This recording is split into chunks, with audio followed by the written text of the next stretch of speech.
Welcome class. आज हम भारतीय कलाकृतियाँ इसके बारे में अभ्यास करेंगे। भारतीय कलाकृतियाँ एक ललित निबंध है। इसमें यह बताया गया है कि भारत एक महान देश है। इस देश की समृद्ध कला और संस्कृति के कारण ही अंतर्राष्ट्रीय जगत में इसकी अलग पहचान है। धन और वैभव की संपन्नता के कारण इसे सोने की चिड़िया भी कहा जाता है। सभ्यताओं की प्रारंभिक काल से ही समस्त विश्व हमारी ओर आकर्षित रहा है। हमारी समृद्ध लोक परंपरा ने हमें विश्व में सबसे कलात्मक देश के रूप में सर्वोच्च शिखर पर पहुंचाया है। यानी हमारा जो देश में जो कलाएं हैं, संस्कृति है हमारे देश की, ये विश्व के अन्य देशों से बिल्कुल भिन्न है। इसलिए पूरी दुनिया की नज़र कला और संस्कृति के मामले में भारत पर ही रहती है। तो आज हम इस पाठ में भारतीय कलाकृति इस पाठ के द्वारा कुछ चित्रकलाओं के बारे में समझेंगे जो कि प्राचीन काल से ही शुरू की गई थी, है ना। तो इस पाठ में हम भारतीय चित्रकला की कुछ विशिष्ट शैलियों के बारे में अध्ययन करेंगे और उनकी रोचक जानकारी हम यहाँ पर प्राप्त करेंगे, है ना। सबसे पहले हम थंगक कलाकृतियों के बारे में अभ्यास करेंगे। थंगक कलाकृतियाँ पूर्ण रूप से गौतम बुद्ध और बौद्ध दर्शन को समर्पित है। ऐसा विश्वास है कि बौद्ध धर्म का प्रचार करते हुए जब महान भिक्षुक गुरु भारत से तिब्बत आए तो शिक्षा और प्रचार की सामग्री में ये चित्र और हस्तलिपियां शामिल थी। तिब्बती कलाकारों को इन चित्रों ने बड़ा प्रभावित किया और गौतम बुद्ध से संबंधित विषयों वाली इस शैली को अपनाते हुए उन्होंने इसका नाम थंगक रखा। आज यह तिब्बती चित्रकारों की कलात्मक परंपरा तो है ही, इनका धार्मिक महत्व भी कम नहीं है। भारत में जन्म लेने और फिर तिब्बत में विकसित होने के कारण यह शैली भारत और तिब्बत के घनिष्ठ संबंधों की स्वर्णिम सूत्र भी है। इन चित्रों के विषय की भी यदि हम बात करें तो इनके विषय गहन और रहस्यमय होते हैं। महायान सूत्र के आशावाद और वज्रयान सूत्र के तांत्रिक मूल्यों से परिपूर्ण ये चित्र हर विचारधारा के सूक्ष्म भावों को स्पष्टता से व्यक्त करते हैं। ऐसा माना जाता है कि इन चित्रों पर केवल दृष्टिपात करने मात्र से मनुष्य के सांसारिक कष्ट दूर हो जाते हैं। यानी इन चित्रों को देखने मात्र से ही मनुष्य के क्या होते हैं, सांसारिक कष्ट दूर हो जाते हैं, ऐसा माना जाता है। सामान्य रूप से विषयों के आधार पर इन चित्रों को 5 भागों में बांटा जा सकता है। गौतम बुद्ध एवं उनसे संबंधित अन्य धार्मिक चरित्र, देवी देवता, बौद्ध दर्शन, मंडल जो ब्रह्मांड का प्रतीक है, और उपदेश, है ना। कौन कौन से 5 भाग? गौतम बुद्ध एवं उनसे संबंधित अन्य धार्मिक चरित्र, देवी देवता, बौद्ध दर्शन, मंडल से अभिप्राय जो ब्रह्मांड का प्रतीक है, और 5वां है उपदेश, है ना। तो विस्तृत और समर्पित रूप से रचा गया एक थंगक धार्मिक महत्व का विस्तृत चित्रण होता है। यानी थंगक कलाकृतियों में सिर्फ मात्र देवी देवताओं नहीं, उनके उपदेशों का भी वर्णन कलाकृतियों के द्वारा बहुत अच्छे तरीके से किया जाता है। थंगक को बनाने की शैली के बारे में यदि हम बात करें तो यह अत्यंत विशिष्ट है, जिसमें आध्यात्मिक प्रतीकों का विशेष महत्व होता है। ये सूती कपड़ों के ऊपर बनाए जाते हैं, है ना। पृष्ठभूमि कैसी होती है? सफेद होती है। सूती कपड़ा किस रंग का होना चाहिए? सफेद रंग का होना चाहिए, लेकिन इसको महीन कारीगरी से भरा जा सकता है। रंगों का अपना अलग महत्व होता है। सफेद रंग शांति का प्रतीक माना गया है, सुनहरा नवजीवन का प्रतीक माना जाता है, और आनंद एवं निर्वाण का, है ना।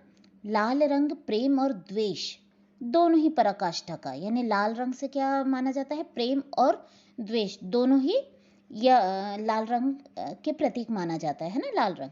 काला रंग क्रोध का प्रतीक माना जाता है। पीला रंग अनुकंपा, और हरा चेतना व बोध का। अनुकंपा यानी दया। पीला रंग किसका प्रतीक माना जाता है? अनुकंपा का प्रतीक माना जाता है। और हरा रंग चेतना का, बोध का, बोध यानी ज्ञान का प्रतीक माना जाता है ना। थंगक के लिए प्रयोग में लाए जाने वाले ये सभी रंग वनस्पति अथवा खनिज से प्राकृतिक रूप से प्राप्त किए जाते हैं, है ना। ये कोई ऐसे मार्केट में ऐसे आर्टिफिशियल जो रंग मिलते हैं उन रंगों से तो नहीं बनाया जाता, ये प्राकृतिक रंगों से बनाए जाते हैं। थंगक कलाकृतियां आस्था, समर्पण, प्रेम और गहन धार्मिक भावना के साथ बनाई जाती है। इन्हें ईश्वर की महान शक्ति से सीधा संबंधित समझा जाता है ना। इन्हें क्या, ये जो थंगक कलाकृतियां हैं इन्हें ईश्वर की महान शक्तियों से संबंधित माना जाता है। कलाकारों को एक थंगक कलाकृति बनाने में महीनों लग जाते हैं, क्योंकि यह निरंतर परिश्रम और लंबे समय की कारीगरी है। ये चित्र बहुत ही बारीक और उत्कृष्ट होते हैं, अतः एक बार तैयार हो जाने के बाद इन्हें आदर के साथ संभाल कर रखा जाता है। अगर इन्हें दीवार पर नहीं लगाया गया तो रसायनों से संरक्षित कर दिया जाता है ना। यदि हमने इन्हें दीवार पर नहीं लगाया है तो इन्हें क्या, रसायनों के द्वारा संरक्षित किया जाता है, यानी ताकि वो खराब ना हो सके, है ना।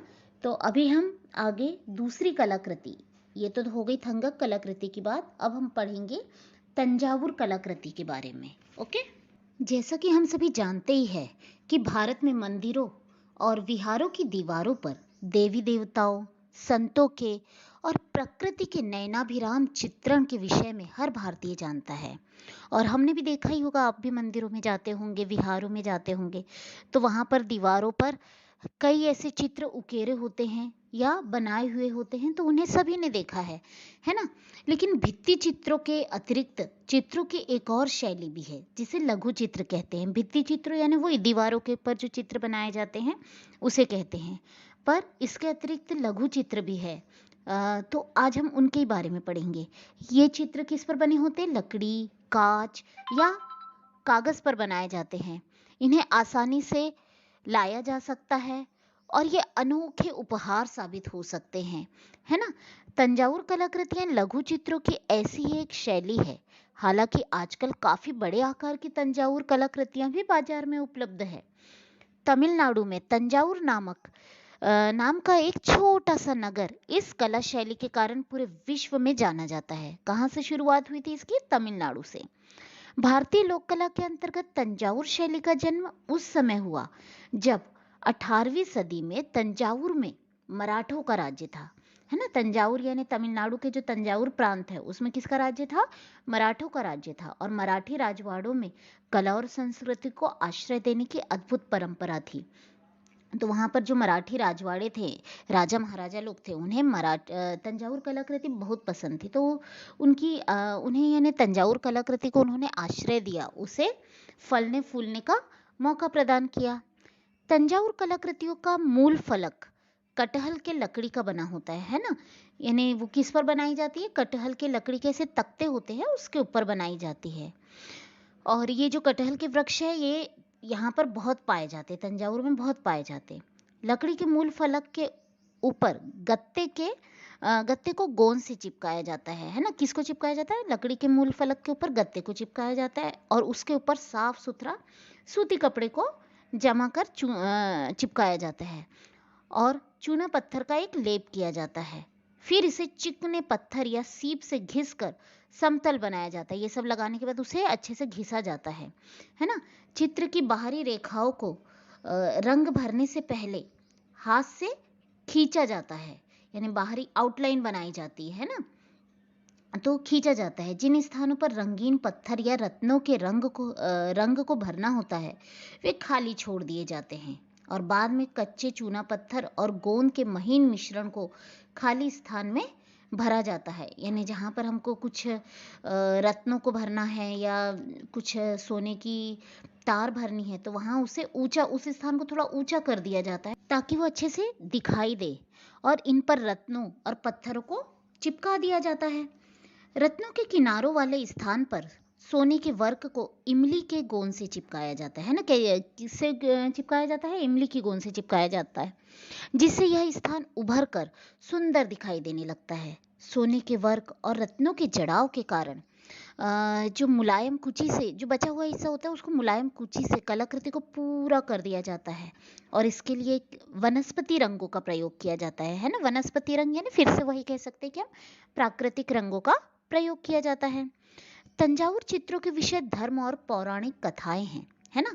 क्या इनके विषय क्या होते हैं? धर्म और पौराणिक कथाओं से संबंधित चित्र इसमें बनाए जाते हैं। अधिकतर चित्रों में आपको नवनीत कृष्ण के दर्शन होंगे, जिसमें वे रत्नों और आभूषणों से सुसज्जित फूल पत्तियों की पृष्ठभूमि में हाथ में मक्खन लिए मुस्कुरा रहे हैं। एक और प्रमुख दृश्य श्री राम के राज्याभिषेक का भी होता है ना। कृष्ण के साथ साथ राम जी के भी राज्याभिषेक से संबंधित दृश्य इसमें होते हैं। समय के साथ चित्रों के विषय में भी परिवर्तन आया है और अब अनेक विषयों के चित्र बाजार में उपलब्ध होने लगे हैं। भारत, अमेरिका और यूरोप के अनेक देशों के संग्रहालयों में इन कलाकृतियों को देखा जा सकता है। देखो कितने गौरव की बात है, भारत में ही नहीं, अमेरिका और यूरोप के अनेक देशों में जो संग्रहालय हैं वहाँ पर हमारे देश की कलाकृति, जो थंगक कलाकृति है, तंजावुर कलाकृति है, इनके चित्रों को देखा जा सकता है। रत्नों और सोने की कारीगरी होने के कारण ये कलाकृतियाँ बहुमूल्य होती हैं और अनेक कला संस्थान आजकल इन्हें अपने पाठ्यक्रम में तंजावुर कलाकृतियों का प्रशिक्षण देते हैं, है ना। तो इसमें आज के इस भाग में हमने पढ़ा थंगक कलाकृतियाँ और तंजावुर कलाकृतियों के बारे में। अगले भाग में हम वर्ली लोक कला के बारे में पढ़ेंगे। ठीक है, धन्यवाद।